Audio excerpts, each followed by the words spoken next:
A ghost in the mirror. This is a scary game that young people sometimes play trying to conjure up a ghost in their bathroom mirror. Many don't really believe that a ghost is going to appear, but they try to raise one anyway for the fun and the excitement.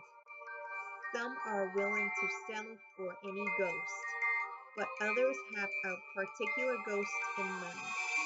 One of these is a ghost named Mary Worth, who also is known as Mary Jane, and Bloody Mary. She is her heroine of an old comic strip, but some say she actually was a witch who was hanged at the infamous witch trials in Salem, Massachusetts in 1692. Another of these ghosts is La Llorona, the weeping woman who wanders the streets of cities and towns from Texas to California and throughout Mexico looking for her lost child. Still another is Mary Wales, a young woman who is supposed to have been killed in a car accident in Indianapolis, Indiana, about 1965. Her ghost is one of the vanishing hitchhikers. It is said that again and again she thumbs a ride home in a passing car, then vanishes before she gets there. Here is how ghost hunters try to raise a ghost. Number one, they find a quiet bathroom, close the door, and turn off the lights.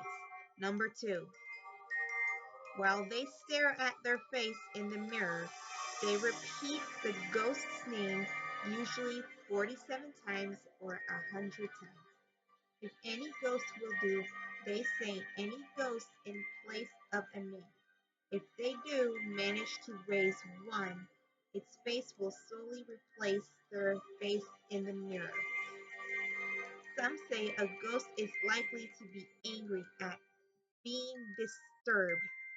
If it gets angry enough, they say it will try to shatter the mirror and come right into the room. But a player can always turn on the lights and send the ghost back to where it came from. And when that happens, the game is over.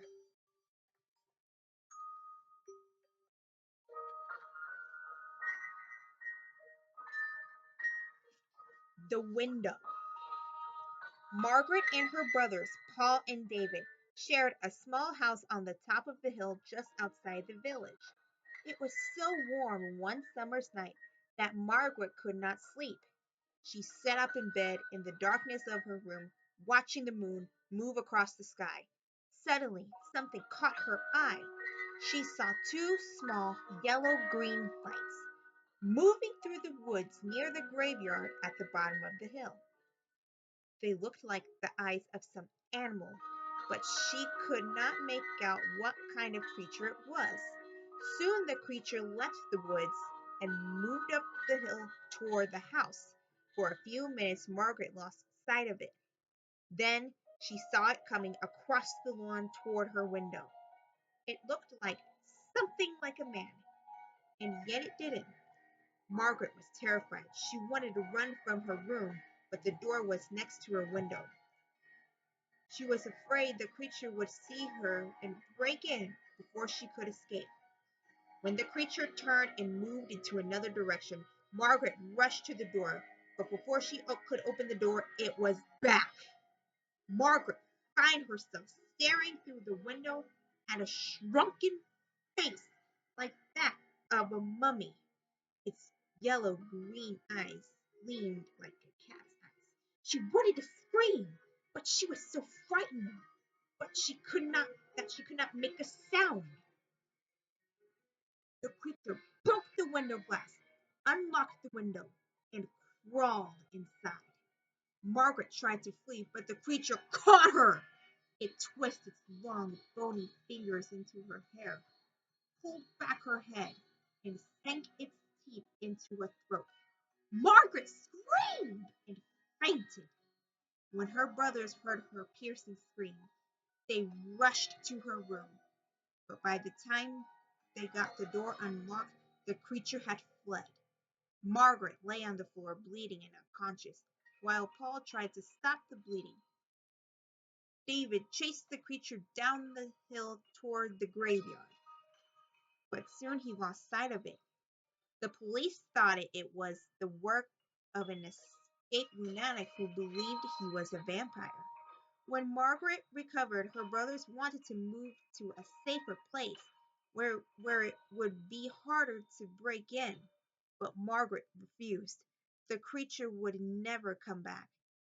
She was sure of that, but just in case, Paul and David began to keep loaded pistols in their rooms. One night, months later, Margaret was awakened by a scratching sound at the window. When she opened her eyes, there was the same shrunken face staring in at her. That night, her brothers heard her cries in time. They chased the creature down the hill, and David shot it in the leg.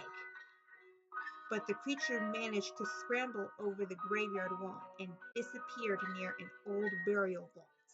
The next day, Margaret and her brothers watched as the sexton of the church opened the burial vault.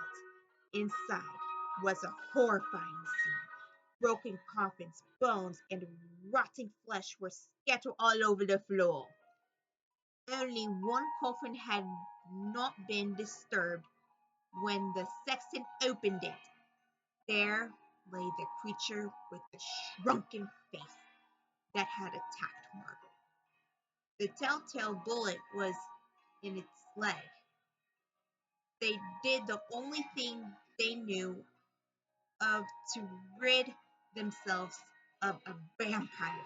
The sexton built a roaring blaze outside the vault and fed the shrunken body to the flames. They watched the body burn until nothing remained but ashes.